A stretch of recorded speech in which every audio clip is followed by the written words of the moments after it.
नमस्कार, स्वागत है आपका आईएफएस में। मैं लोकेश सिंह आपके साथ। आज का दिन बहुत इंपॉर्टेंट है हमारे इतिहास के लिए भी और हमारे लिए भी।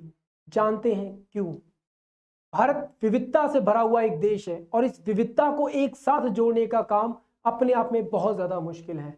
हम आज भी अलग अलग मुद्दों पर कहीं ना कहीं एक दूसरे से आपस में लड़ते रहे हैं। भारत की विविधता का लोहा आज दुनिया मानती है, फिर भी हम लोग बात कर रहे हैं उस समय की जब भारत सिर्फ आजाद ही हुआ था। और उस समय पर इतनी विविधताओं से घिरे हुए देश को वापस से एक साथ करना और एक साथ जोड़ने का काम कोई एक महान शख्स, कोई एक महान व्यक्ति ही कर सकता था। इतनी विविधताओं वाले देश भारत को कई अलग अलग भाषाएं, कई अलग अलग पंथ, कई अलग अलग राज्य रियासतों में बटा हुआ था और उनको एक जोड़ना, उनको एक सूत्र में बांधने का काम ये आसान नहीं था। इसी सूत्रधार के बारे में आज हम बात कर रहे हैं और इस सूत्रधार का नाम है सरदार वल्लभ भाई पटेल। जी हाँ, हमारे भारत के पहले गृह मंत्री और आप साथ ही कह सकते हैं हमारे भारत के पहले डिप्टी प्राइम मिनिस्टर। जी बिल्कुल सही, आप बिल्कुल सही सोच रहे हैं। आज हम लोग उनके जन्म दिवस को सेलिब्रेट कर रहे हैं। उनके जन्म दिवस को आज हम लोग ऑब्जर्व करते हैं, सेलिब्रेट करते हैं as a national unity day. आधुनिक भारत के चाणक्य के रूप में भी हम लोग इनको जानते हैं। अगर मैं आपसे ये कहना चाहूं कि जिस समय भारत का विभाजन स्वीकार किया गया जून 1947, उस समय पर कहीं ना कहीं हर भारतीय के मन में उस विभाजन के जहर का असर था, उसका दर्द था। और कहीं ना कहीं उसी दर्द के जहर को पीते हुए एक आदमी आकर चट्टान की तरह खड़ा हुआ जिसने भारत को एक करने की हिम्मत दिखाई, जिसने भारत को एक किया। तो बात करेंगे आज आधुनिक भारत के शिल्पकार, आधुनिक भारत के चाणक्य कहे जाने वाले सरदार वल्लभ भाई पटेल, जिन्हें हम लोग लौह पुरुष के नाम से भी जानते हैं, जिनको हम लोग बिस्मार्क भी कहते हैं भारत का। आखिर क्यों कहते हैं, क्या है उनकी शख्सियत, आज जानेंगे सब कुछ उनके बारे में। फाइनली शुरू करते हैं अपने आज के इस लेक्चर को। आई होप, उम्मीद करता हूं आपको आज का द्वारा दिया गया ये स्पेशल ज्ञान पसंद आएगा और हो सके तो अपने जीवन में भी सरदार वल्लभ भाई पटेल जैसी एक खूबी को लाने की कोशिश करें। उन्होंने उस समय पर इतनी विविधताओं वाले देश को एक साथ जोड़ के खड़ा किया। आप आज इतनी विविधताओं वाले देश को एक साथ लाने के लिए क्या कर सकते हैं, ये आज सोचने वाला प्रश्न है, ये आज अपने आप से पूछा जाने वाला प्रश्न। तो फाइनली शुरू करते हैं अपने आज के इस डिस्कशन को और जानते हैं नेशनल यूनिटी डे के बारे में। जैसा कि आपको पता है कि हर साल 31 अक्टूबर को हम लोग इस दिन को सेलिब्रेट करते हैं सरदार वल्लभ भाई पटेल के जन्म दिवस के रूप में, उनकी बर्थ एनिवर्सरी के रूप में सेलिब्रेट करते हैं। भारत के पहले होम मिनिस्टर, गृह मंत्री, भारत के पहले डिप्टी प्राइम मिनिस्टर जैसा कोई पद हमारे कॉन्स्टिट्यूशन में नहीं दिया गया है और ना ही उसे एक्सप्लेन किया गया है। परंतु जिस समय भारत आजाद हुआ था उस समय हम लोग जिन समस्याओं से जूझ रहे थे, आप लोगों ने कई बार ये बात सुनी होगी कि जब कमेटी बैठी थी कांग्रेस की और वहां पर वोटिंग हुई थी, वोटिंग में सभी लोगों ने सर्वसहमति से सरदार वल्लभ भाई पटेल को भारत का प्रधानमंत्री चुना। परंतु महात्मा गांधी के कहने पर और कहीं ना कहीं जवाहरलाल नेहरू के प्रति प्रेम को देखते हुए सरदार वल्लभ भाई पटेल ने प्रधानमंत्री बनने का वो पद, वो एक मौका अपने हाथ से जाने दिया। परंतु बाकी लोगों के इच्छाओं का सम्मान करते हुए उन्हें भारत का पहला डिप्टी प्राइम मिनिस्टर बनाया गया और इसके बाद शुरू होता है उनका लौह पुरुष बनने का सफर। जी हां, बिल्कुल सही, इसी के बाद उनका लौह पुरुष बनने का सफर शुरू हुआ, क्योंकि पूरे के पूरे देश में फैली हुई कई 500 से अधिक रियासतों को एक साथ जोड़ने का काम जिस व्यक्ति ने किया वो व्यक्ति यही थे। इस साल हम लोग सेलिब्रेट कर रहे हैं उनके 147th बर्थ एनिवर्सरी को। ध्यान रखिएगा, आपको इनके बारे में जितना ज्यादा हो सके उतना ज्यादा पता होना चाहिए। आज के समय पर आधुनिक जो सिविल सर्विसेज परीक्षाएं हैं, सिविल सर्विसेज का जो प्रॉपर आज के समय का जो स्ट्रक्चर है उसे तैयार करने वाले, उसके फाउंडर भी कोई और नहीं सरदार वल्लभ भाई पटेल ही हैं।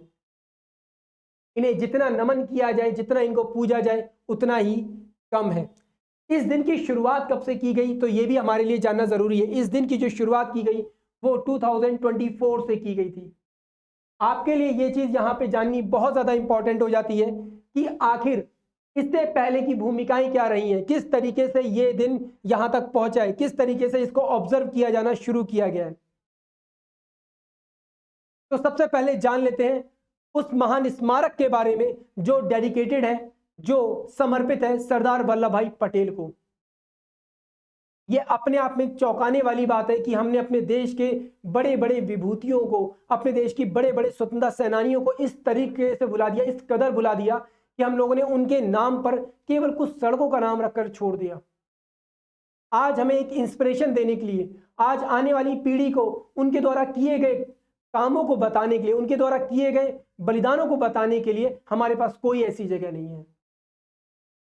उसी जगह को निर्धारित करने के लिए, उसी चीज को, उसी मोन्यूमेंट को तैयार करने के लिए यहां पर तैयार किया गया था स्टैच्यू ऑफ यूनिटी। जी हां, बिल्कुल सही।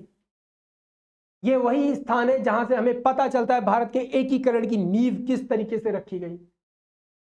मैं आपको यहां पे बताना चाहूंगा, सरदार सरोवर बांध गुजरात में जिस जगह स्थित है, उसी के पास ये स्टैच्यू भी स्थित है। इस वक्त वर्तमान में दुनिया के सबसे बड़े स्टैच्यू में इसका नाम शुमार है। साथ ही साथ आपको इसकी एक टाइमलाइन के बारे में भी पता होना जरूरी है। आप लोग यहां पर देख सकते हैं, सबसे पहले इस प्रोजेक्ट को लाए जाने की बात 2010 में की गई थी श्री नरेंद्र मोदी जी के द्वारा, जिस समय वह गुजरात के सीएम थे। तो ये चीज आप ध्यान रखिएगा, सबसे पहले इस बारे में जो बात की गई थी वो प्रधानमंत्री नरेंद्र मोदी जी के द्वारा ही की गई थी, जिस समय वह गुजरात के सीएम थे। देन उसके बाद इसका फाउंडिंग स्टोन रखा गया था 2013 में, ध्यान रखिएगा 2013 में। एंड इस प्रोजेक्ट को एल&टी, जो कि भारत का एक बहुत बड़ा इंफ्रास्ट्रक्चर डेवलप करने वाला ऑर्गेनाइजेशन है, एक कंपनी है, उसको ये प्रोजेक्ट दिया गया। और उस प्रोजेक्ट की शुरुआत की गई कब, 2014 में, जून 2014, ध्यान रखिएगा। फाइनली अप्रैल 2015 तक इसके जितने भी जियो टेक्निकल इश्यूज थे उन सबको यहाँ पे आइडेंटिफाई किया गया, किस स्थान पर इस मूर्ति को स्थापित किया जा सकता है। इन सारी चीजों को स्टडी करने के बाद किस तरीके से एस्टेब्लिशमेंट होगा इसका, वो सारी चीजें यहाँ पे स्टडी कर ली जाती है 2015 तक। एंड 2015 के बाद इसके एस्टेब्लिशमेंट का काम शुरू होता है, इसकी नींव का काम शुरू होता है। एंड 2018 में इसका इनॉग्रेशन होता है, सेम आज ही के दिन 31 अगस्त को, प्रधानमंत्री नरेंद्र मोदी जी के द्वारा। आई होप ये चीज आपको यहाँ पे पता चल गई होगी। मैंने जैसा कि आपको बताया कि ये सरदार सरोवर बांध के निकट स्थित है। हो सकता है आने वाले किसी निकट एग्जाम में आपसे कभी ये पूछा जाए कि स्टैच्यू ऑफ यूनिटी भारत के किस राज्य में है, कहां पर है, तो आपको उसके बारे में भी अच्छे से यहाँ पर पता होना जरूरी है।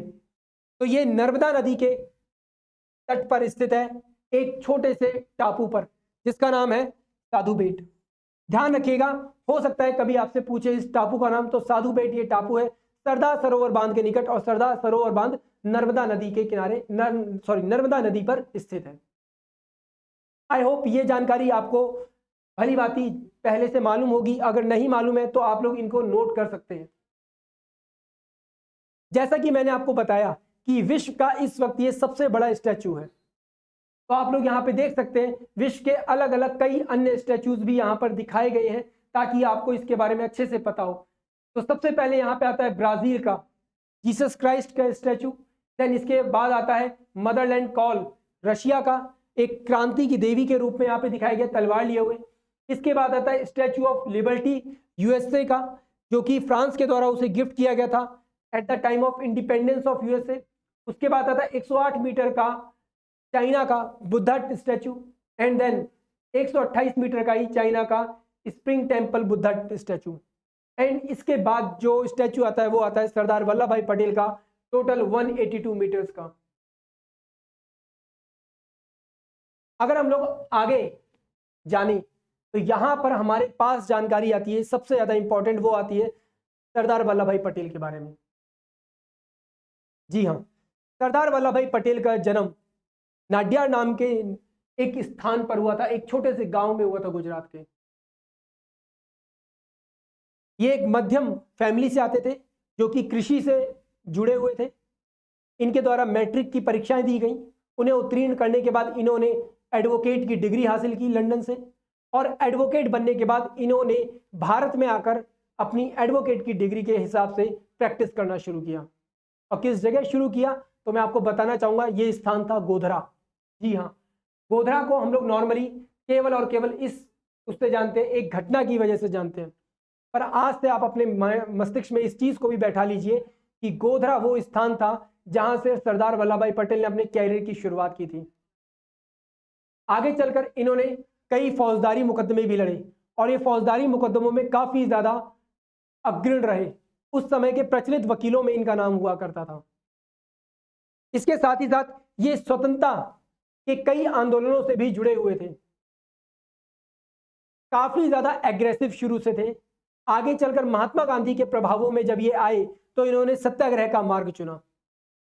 आपके लिए ये जानना शायद और इंपॉर्टेंट होगा कि इनके पिता, जी हां, इनके पिता खुद रानी लक्ष्मीबाई की सेना में शामिल थे। तो कहीं ना कहीं इनका परिवार शुरू से भारत की आजादी के लिए लगातार लड़ता चला आ रहा था। यह चीज आपके लिए यहां पर जाननी बहुत ज्यादा जरूरी है। ध्यान रखिएगा, इनके पिता जावर भाई पटेल और इनकी माता लाडबाई।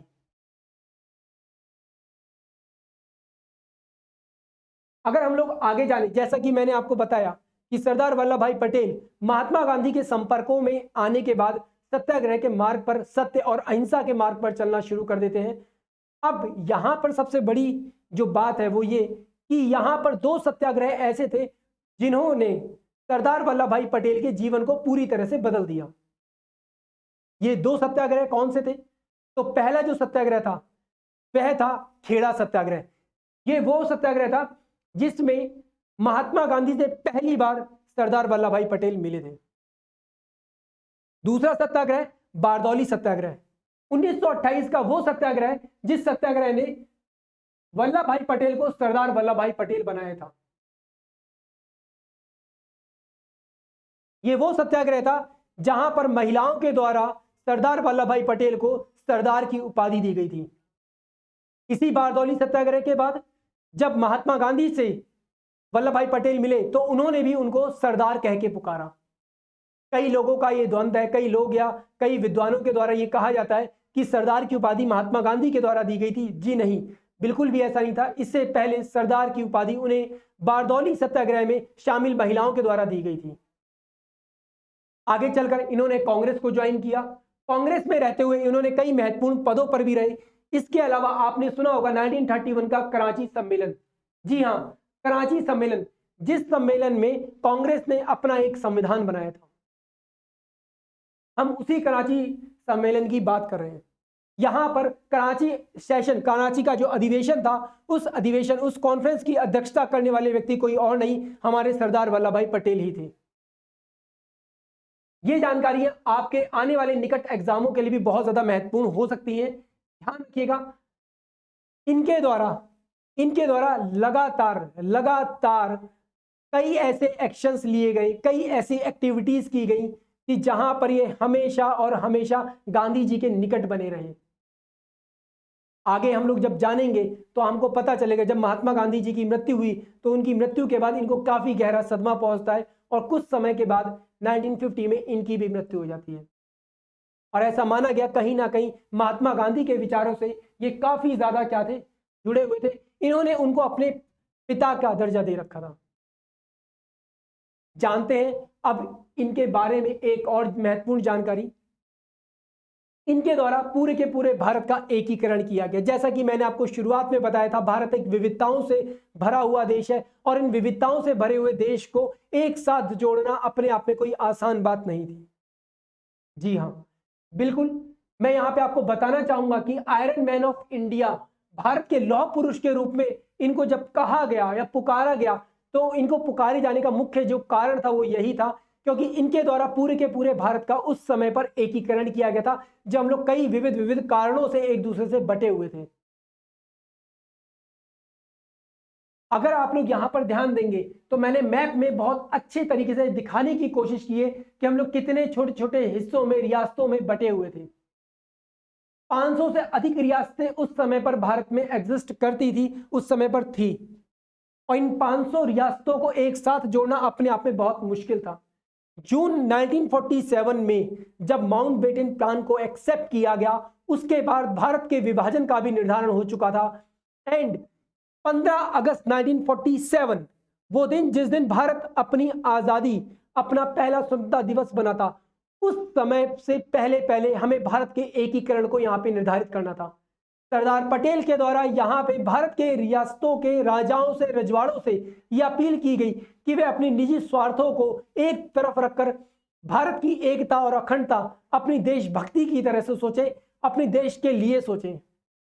और इसका एक सबसे बड़ा महत्वपूर्ण उदाहरण कि 15 अगस्त 1947 से पहले अधिक से अधिक राजाओं और रजवाड़ों ने भारत में विलय की घोषणा कर दी। और इसके बाद सबसे बड़ी चीज कि केवल 50 दिनों के अंदर अंदर भारत के लगभग सभी रियासतें इसमें शामिल हो चुकी थी, सिवाय जूनागढ़, भोपाल, हैदराबाद और जम्मू कश्मीर रियासतों को छोड़कर। जम्मू कश्मीर रियासत अपने आप को स्वतंत्र रखना चाहती थी, वहीं भोपाल रियासत भी अपने आप को स्वतंत्र रखना चाहती थी। जूनागढ़ रियासत जो कि पूरी तरह से भारत की सीमा में था और भारत के पूरे तरह से भारत की सीमाओं से घिरा हुआ था, वह पाकिस्तान के साथ विलय करना चाहता था। इसके अलावा हैदराबाद रियासत, तो अगर मैं बताऊं हैदराबाद रियासत के द्वारा अपनी एक पूरी की पूरी सेना यहां पर तैयार की गई और भारत की सेना के विरुद्ध अपने आप को स्वतंत्र रखने की कोशिश की गई।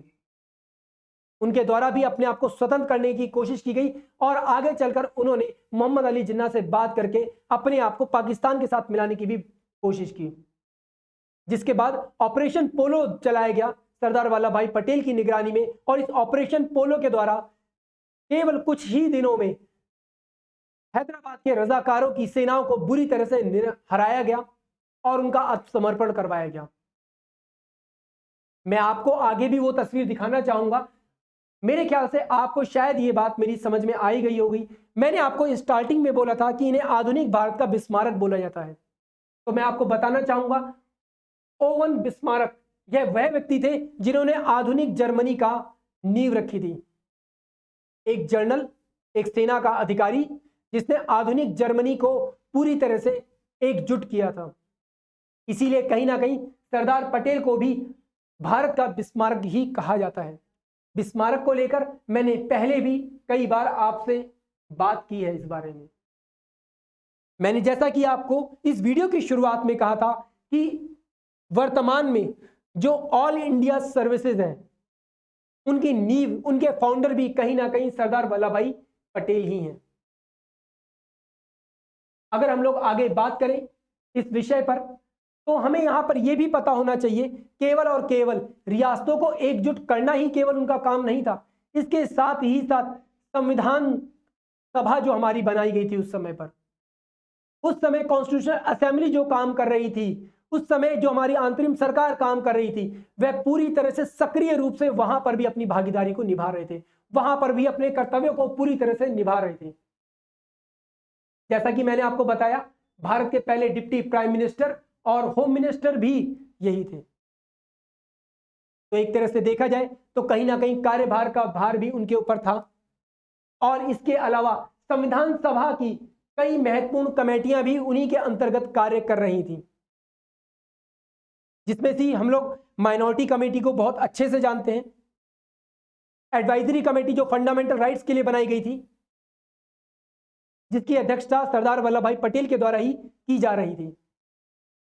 मैंने आपसे यहां पर कहा था कि मैं आपको कुछ तस्वीरें दिखाना चाहूंगा, तो मैं आपको यहां पर ये वो गौरवान्वित करने वाली तस्वीरें दिखाना चाहूंगा जहां पर आप देख सकते हैं कि ये वो राजा है जो यहां पर मीटिंग कर रहे हैं सरदार वल्लभ भाई पटेल जी के साथ, और ये माउंटबेटन खड़े हैं। इस मीटिंग में भारत के अधिकतर राजा और रजवाड़े, प्रिंसली स्टेट जितने भी थे, वो सभी इस मीटिंग में शामिल हुए थे और उन्होंने एक साथ सर्वसहमति के साथ क्या किया था, हस्ताक्षर किया था। इसके अलावा मैंने आपसे कुछ लोगों के बारे में बात की। सबसे पहले मैंने आपसे बात की थी भोपाल, जूनागढ़ रियासत, और हैदराबाद रियासत, और इसके अलावा जम्मू कश्मीर रियासत। अगर हम लोग बात करें जूनागढ़ रियासत के बारे में, तो जूनागढ़ रियासत में जो जनता थी वो हिंदू थी, परंतु वहां के जो नवाब थे वो मुसलमान थे, और नवाब अपनी इच्छा के अनुसार पाकिस्तान के साथ जाना चाहते थे, क्योंकि उस समय पर देश का जो विभाजन हुआ था वो धर्म के आधार पर हुआ था।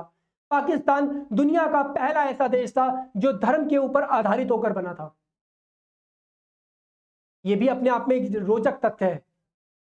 इसी वजह से शायद कहीं ना कहीं जूनागढ़ रियासत के जो नवाब थे उनका कहीं ना कहीं इच्छा थी कि वे पाकिस्तान के साथ जाकर मिले। परंतु यहां पर 5 सितंबर 1947 को, ध्यान रखिएगा, 5 सितंबर 1947 को जनता के द्वारा विद्रोह कर दिया जाता है और नवाब अपनी जान बचाकर पाकिस्तान भाग जाता है। और सबसे रोचक बात यह कि पाकिस्तान जाने के बाद भी उनको वो सम्मान नहीं मिलता जो सम्मान उनको भारत में मिला करता था। उनसे यही कहा गया वहां की जनता के द्वारा, वहां के लोगों के द्वारा, कि ये तो भारत से आए हुए भगौड़े नवाब हैं। और अगर आप इस चीज की पुष्टि चाहते हैं तो बिल्कुल आप इतिहास के पन्ने उठाकर देख सकते हैं जूनागढ़ रियासत के नवाब के बारे में। हालांकि इसके बाद अगर मैं बात करूं तो हैदराबाद की बात आती है, जो अपने आप में बहुत इंपॉर्टेंट है। यहां पे आप तस्वीर देख सकते हैं, हैदराबाद के नवाब पटौदी जी हाथ जोड़े खड़े हैं सरदार वल्लभ भाई पटेल के सामने। यहां पर हैदराबाद के नवाब और रजाकार, जो कि इनके प्रधानमंत्री थे, रजाकारों की सेना ने पूरी तरह से अपने आप को हथियारों से लैस कर रखा था और उन्होंने अपनी हैदराबाद की सीमाओं में अपने जवानों को बैठा रखा था। यहां पर नरसंहार किया गया हिंदू लोगों के साथ, वहां पर कई लोगों को मारा गया, जेनोसाइड किया गया। अफसोसजनक बात यह है कि आज के समय पर इस चीज के ऊपर ध्यान नहीं दिया जाता, परंतु उस समय सरदार वल्लभ भाई पटेल भारत के गृह मंत्री थे। उन्होंने तुरंत भारतीय सेना को आदेश दिया और भारतीय सेना को ऑपरेशन पोलो के अंतर्गत हैदराबाद पहुंचाया गया। हैदराबाद का जो निजाम है, उन्हीं के महल के नजदीक एक पोलो ग्राउंड था। उसी पोलो ग्राउंड में पूरी की पूरी सेना को इकट्ठा किया गया था, भारतीय सेना को डिप्लॉय किया गया था। इसीलिए इसे ऑपरेशन पोलो के नाम से भी जाना जाता है। फाइनली यहां पर हैदराबाद की जो सेना थी उसके और भारतीय सेना के बीच में एक युद्ध शुरू होता है 13 सितंबर को। और 13 सितंबर की यह लड़ाई रजाकारों की और हैदराबाद की जो नवाब थे उनकी हार से समाप्त होती है, और वो तारीख थी 18 सितंबर। जी हां, मात्र कुछ दिन के इस युद्ध में 18 सितंबर को रजाकारों के द्वारा और हैदराबाद के नवाब के द्वारा आत्मसमर्पण कर दिया जाता है, और इस तरीके से हैदराबाद का विलय भारत के साथ हो जाता है।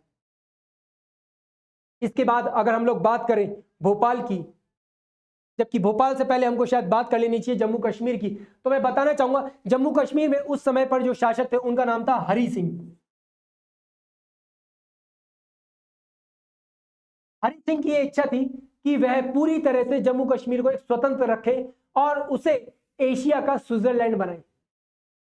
और इस चीज में कहीं ना कहीं इस स्वीकृति में एक सहयोग हमारे पहले प्रधानमंत्री का भी था। मैं बात कर रहा हूं जवाहरलाल नेहरू जी के बारे में। जवाहरलाल नेहरू जी ने उस समय पर यह कहा कि जम्मू कश्मीर के ऊपर किसी भी तरह का दबाव डालने की जरूरत नहीं है, उसे स्वतंत्र रहने दिया जाए। शायद अगर सरदार वल्लभ भाई पटेल भी वहां पर डायरेक्टली अपना इन्फ्लुएंस रख पाते तो आज वो समस्याएं हमको देखने को नहीं मिलती जम्मू कश्मीर में जो आज हमको देखने को मिलती हैं। ये शायद जवाहरलाल नेहरू के पॉलिटिकल जीवन का सबसे बड़ा फेलियर भी मान सकते हैं हम। फाइनली यहां पर इस समय पर पाकिस्तान के कई सैनिक धीरे धीरे करके जम्मू कश्मीर की सीमाओं में एंटर हो रहे थे और इसी के साथ साथ सीमाओं को घेरते चले जा रहे थे। जब हरि सिंह ने यह कहा कि हमें भारत की सेना की सहायता चाहिए, तो ऐसे में सरदार वल्लभ भाई पटेल के द्वारा यह शर्त रखी गई कि हम आपकी सहायता तो करेंगे, मगर उससे पहले आपको हमारे विलय पत्र पर हस्ताक्षर करने होंगे। जी हां, मैं आपको बताना चाहूंगा यह तारीख थी 26 अक्टूबर 1947।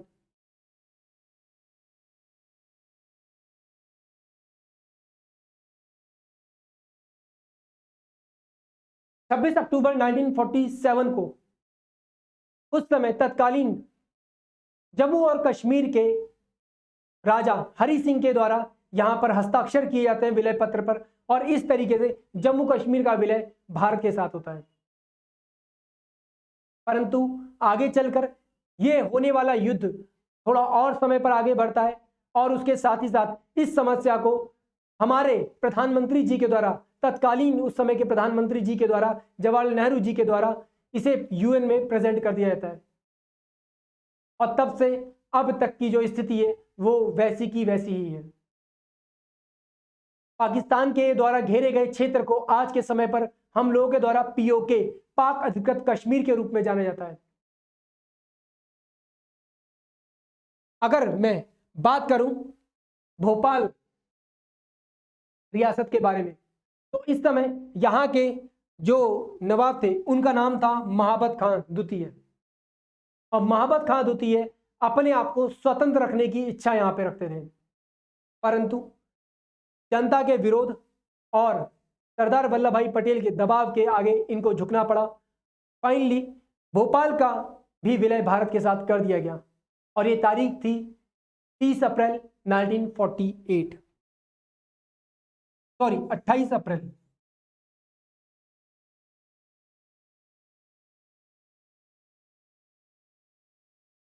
इस तरीके से सरदार वल्लभ भाई पटेल के द्वारा पूरे के पूरे भारत का एकीकरण किया गया।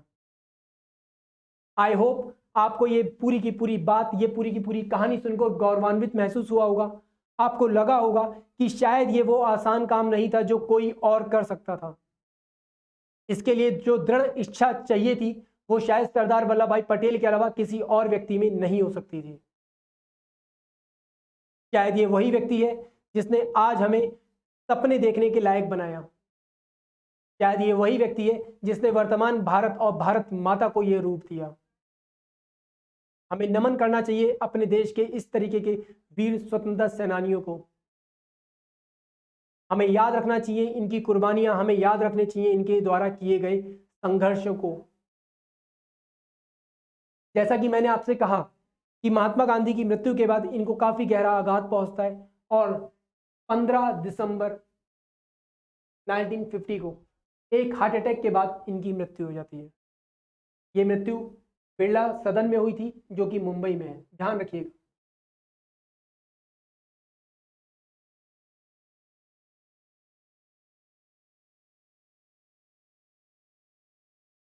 आधुनिक मुंबई में। शर्मनाक बात तो ये भी है कि इतने लंबे समय के बाद 1991 में हमको इस चीज का होश आया कि हमें इन्हें भी भारत रत्न से सम्मानित किया जाए। अफसोसजनक बात, कई ऐसे भारत के लीडर्स हैं जिन्होंने खुद अपने आप को भी पुरस्कार दिए, पर इस तरीके के महान लोगों को पुरस्कार देना हम लोग कहीं ना कहीं भूल गए। आप लोग इस चीज का याद रखिएगा। हो सकता है एग्जाम में आपसे कभी पूछा जाए कि भारत रत्न किस समय इनको दिया गया था, और 2014 से ही हम लोगों ने शुरुआत की नेशनल यूनिटी डे की, इनके जन्म दिवस के समय पर। आई होप आज के द्वारा बताया गया ये टॉपिक आपको पसंद आया होगा। सबसे पहले मैं आप सभी लोगों से कहना चाहूंगा, आप सभी को आईएफएस की पूरी टीम की तरफ से छठ पूजन की हार्दिक शुभकामनाएं। छठी मैया आप सभी के घर में सुबह के उजाले की तरह रोशनी लेकर आए, ठीक है, आपके घर का उजाला बढ़ाएं, आपके घर में ऊर्जा प्रभावित करें, आपके घर के में हर बच्चे के अंदर वो प्रोडक्टिविटी हो कि वे आपके परिवार को आगे लेकर बढ़े, आपके सपनों को पूरा कर सके। फाइनली मैं अभी आपके लिए लेता हूं विदा, पर उससे पहले एक रिक्वेस्ट है आप सभी से, प्लीज अगर आपको ये वीडियो पसंद आया है तो वीडियो को लाइक कीजिए, कमेंट कीजिए कि हम और कौन से टॉपिक्स के ऊपर वीडियो बनाएं, शेयर कीजिए और इस चैनल को सब्सक्राइब कीजिए ताकि हमें पता चल सके कि इस वीडियो के माध्यम से कितने लोग हम तक पहुंच पाए हैं, कितने लोगों ने अपना प्यार हमको दिया है। फिलहाल मैं लोकेश सिंह आपसे लेता हूं विदा। Thank you so much. जय हिंद।